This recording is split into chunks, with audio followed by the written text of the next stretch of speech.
Hi guys! Welcome back to my channel. If you're new to my channel, welcome. I'm also new here on YouTube.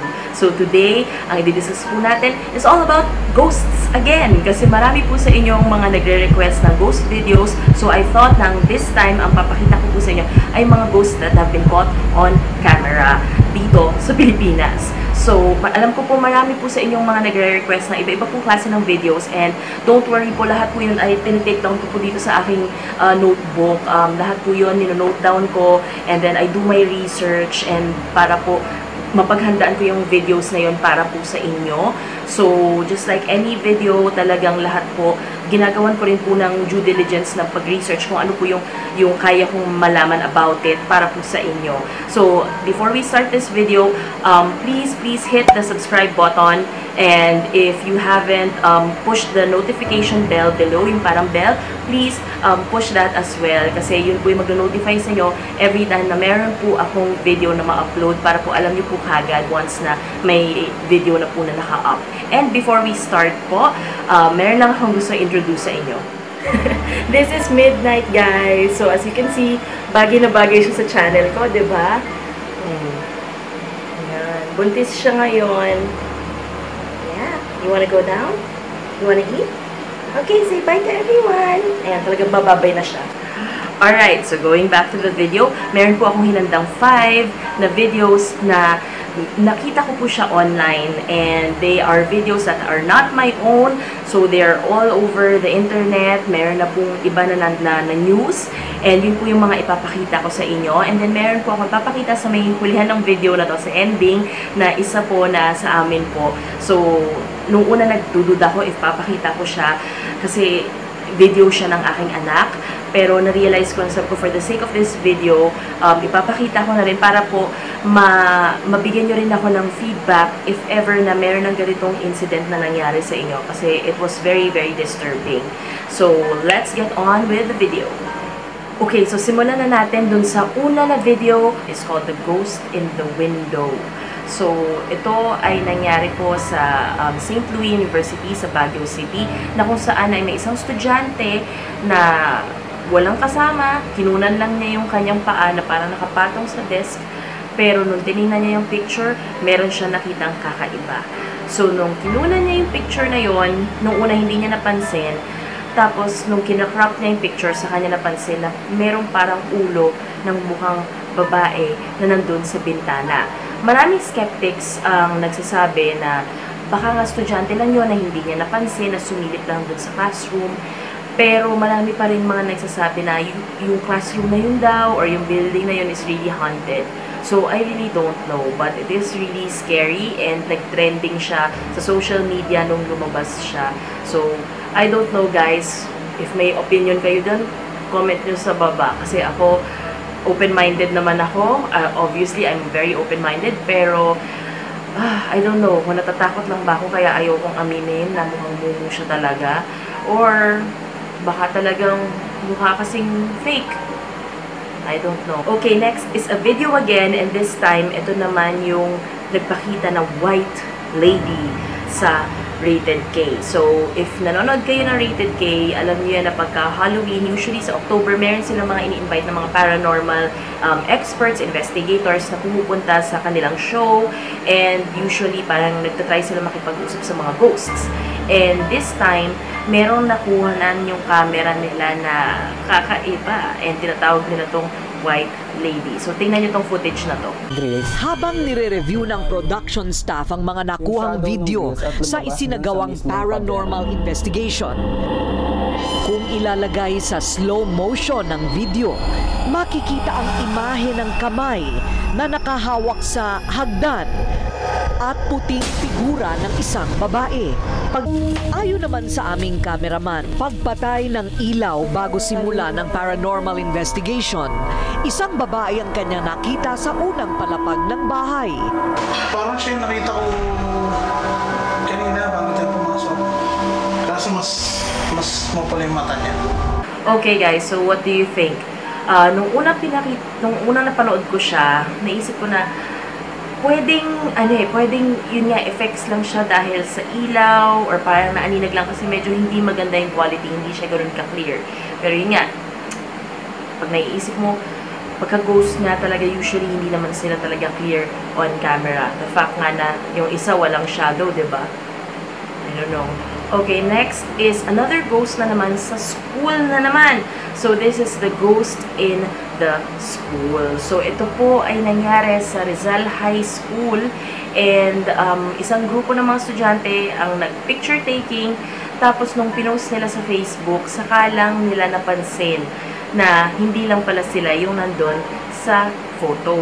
So, nag-trending to sa social media and nag-trending din to sa news.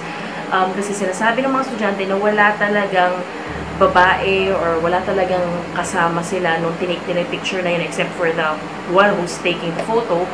Pero, ang sa akin, well, it's just my opinion. Medyo weird lang na parang sila lahat medyo nandun sa sideline. Or maybe kinrop yung picture tapos naka-zoom lang para makita natin yung actual na ghost. Pero ang sabi nila na yung building na yun daw talaga, marami na talaga nagpaparamdam. It's really a haunted building. And sabi nila na meron na daw talagang student na namatay doon 20 years ago due to hazing. So talaga sabi nila marami talaga nagpaparamdam dyan since the 1980s pa. So we'll never know if this photo is actually real or a hoax. So what do you think? Okay, lastly, ito naman yung tinatawag nating the Manila Ghost. And tinawag siyang Manila Ghost kasi ang mga kumuha ng photo na to ay mga foreigners. So, nandito sila sa Manila. It seems like an ordinary day, ordinary picture taking lang. Tapos, biglang merong nag-photo bomb sa kanilang picture. So, dalawang babae na nagpa-picture, tapos bigla na lang may nagpakita sa tabi ng isa na parang spiritual entity, pero sobrang linaw nung kamay niya na nakakahapit siya dun sa isang babae. So, the girls claim na nobody was with them during the time that they were taking the photo. Sabi nila na talagang sila lang, wala naman lumapit, walang humawak sa kanila. Nagulat na nga lang sila nung nakita nila yung photo na yon pagkatapos na makunan. And it really freaked them out na preview na rin to sa ibang mga international websites kasi I think they posted it somewhere. So, nagulat lang ako doon sa image kasi sabi ko, it looks real enough, pero hindi lang masyadong consistent yung itsura nung ghost. Kasi parang yung ghost medyo parang hazy siya, pero yung kamay na, yung braso niya na nakahawak dun sa, yung kamay niya na nakahawak sa braso ng girl, medyo malinaw. So, I really don't know. So, what do you think, guys? So, comment lang kayo sa baba kung ano yung tingin nyo. Okay. Okay, so for the final video naman, this is actually a video na nakuna ng aking anak. So, yung aking anak, he's only 5 years old. And usually, ginagaya niya talaga ako pagka nag-vlog ako ng ganito. So, kinukuha niya yung cellphone ng daddy niya. Tapos, usually, palakad-lakad yan dito sa bahay na kunwari nag-vlog siya. Kasi ginagaya niya yung nandun sa isang channel ko na family vlogs namin. Tapos, nung nire-review ko na lang yung video niya, nagulat ako kasi meron kaming narinig na bulong. And it's very clear, kahit na mahina siya and kahit na bulong siya. Tapos, nung una, tinanong ko baka si Yaya.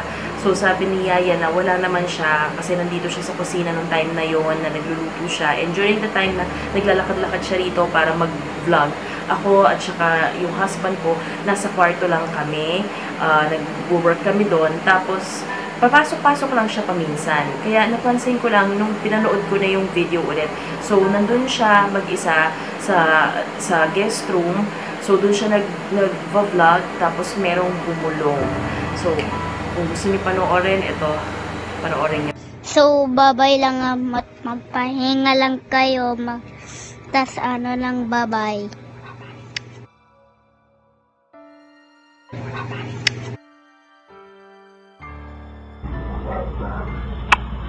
Okay, so narinig nyo ba?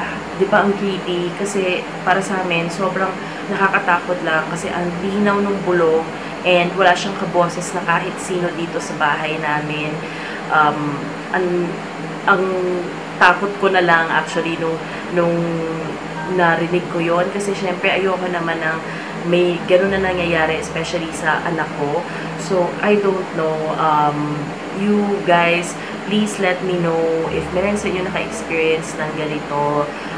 sabi ng aking biyanana just to play mga Christian songs. So, nagpapatugtog kami ng Christian songs.